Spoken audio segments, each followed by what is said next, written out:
오늘 신문입니다.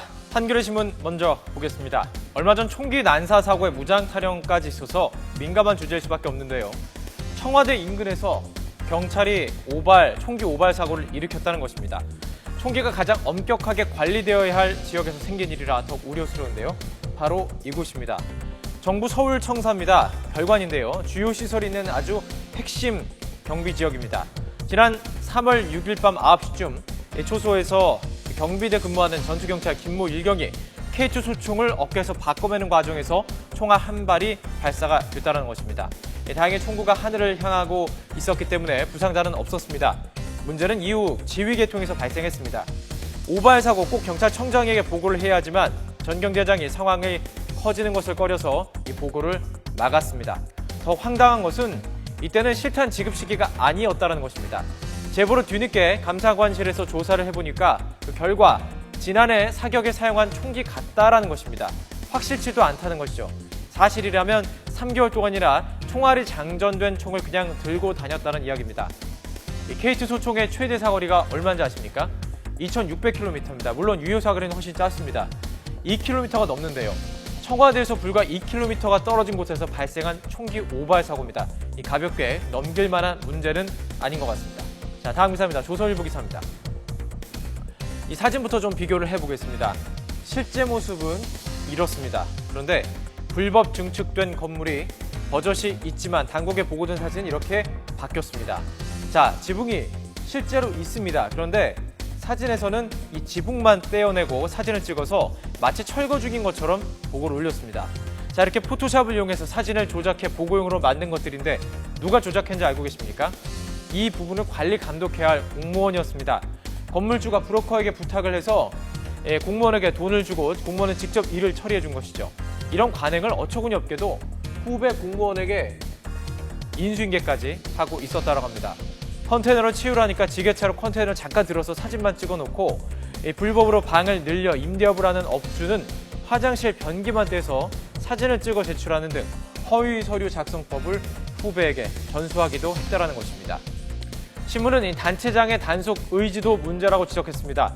단속을 세게 하면 지역 민심을 잃게 되고 선거 때 표를 잃을 것을 우려한다는 것인데요. 불법 건축물 관리, 대부분 안전과 관련된 것이기 때문에 철저히 지켜져야만 되겠습니다. 재발 방지 대책이 꼭 필요해 보입니다. 자, 동아일보 보겠습니다. 제목부터 살펴보시죠. 조폭 마누라가 무섭다며 남편들이 떨고 있다는 것입니다. 매 많은 남자들이 늘고 있다는 것인데요. 이 표를 보면 가정폭력 사건에서 여성이 가해자, 피의자인 경우가 이렇게 늘고 있습니다. 2년 전보다 3배 이상 늘었다고 합니다. 실제로 매 맞는 남편이라면서 상담 전화를 거는 건수도 아주 급등했다고 합니다. 힘이 센 남편이 왜 맞고만 있나 봤더니 외도를 했거나 문제를 일으켜서 귀책 사유가 있었지만 여성 인권이 신장이 되면서 빗나간 여건도 과도한 폭력을 부른 경우라고 지적하고 있습니다. 자, 살펴보신 것처럼 남녀 누구나 가정폭력의 피해자가 될 수도 있습니다. 아무리 화가 나도 폭력은 안 되겠죠. 자, 다음 기사입니다. 구원파가 인터넷 방송까지 시작했다고 합니다. 제목은 이렇습니다. 우리는 구원파다.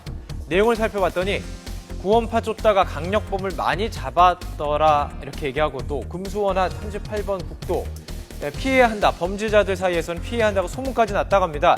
재수 없으면 딱 잡힌다. 뭐 이런 황당한 내용이었다고 합니다.